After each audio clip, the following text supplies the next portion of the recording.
সকল সাংবাদিকদের সম্মুখে এসে রূপরেখা প্রকাশের মধ্য দিয়ে যে মাইল ফলক সৃষ্টি করেছে সেটিকে আমরা প্রতিটি শিক্ষার্থী অন্তর থেকে স্বাগত জানাই।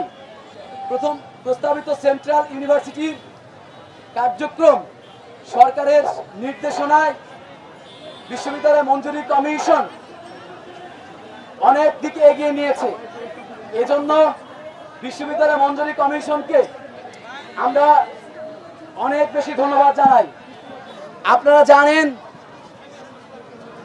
এই লড়াই সংগ্রাম শেষে যে পথটুকু তৈরি হয়েছে এর পিছনে বিশেষ কিছু মানুষের ভূমিকা আছে।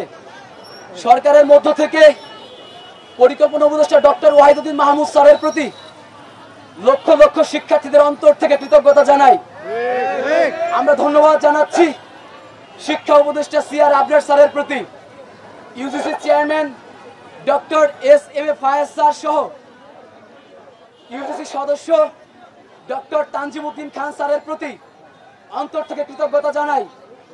স্যার শিক্ষার্থীদের অন্তরে ব্যথা বুঝতে পেরে প্রতিটি ক্যাম্পাসে ক্যাম্পাসে ঘুরে সমাধান বের করেছেন। প্রিয় সাংবাদিক বৃন্দ,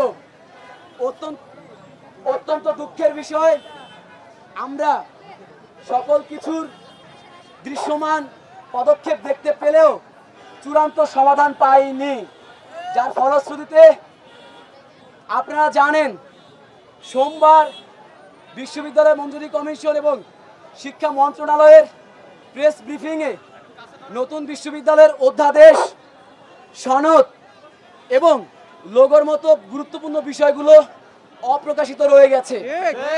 কবে নাগাদ এগুলো হবে তার সুস্পষ্ট দিক নির্দেশনা সেখানে ছিল না, যার ফলশ্রুতিতে সর্বোচ্চ কৃতজ্ঞতা জানানোর পরেও আমরা আজকে শিক্ষার্থীরা আবার প্রেস ব্রিফিং এবং বিক্ষোভ সমাবেশের মাধ্যমে জানাতে বাধ্য হচ্ছি যে অধ্যাদেশ অবশ্যই আমাদের আগামী 26শে আগস্টের মধ্যে চূড়ান্ত করতে হবে। অধ্যাদেশ চূড়ান্ত করার সাথে সাথে ভিসি, প্রক্টর নিয়োগ সহ যাবতীয় সকল প্রকার কর্মকর্তা নিয়োগ করে বর্তমান শিক্ষার্থীদের ঢাকা কেন্দ্রীয় বিশ্ববিদ্যালয়ের নিয়ন্ত্রণে পরিচালিত করতে হবে।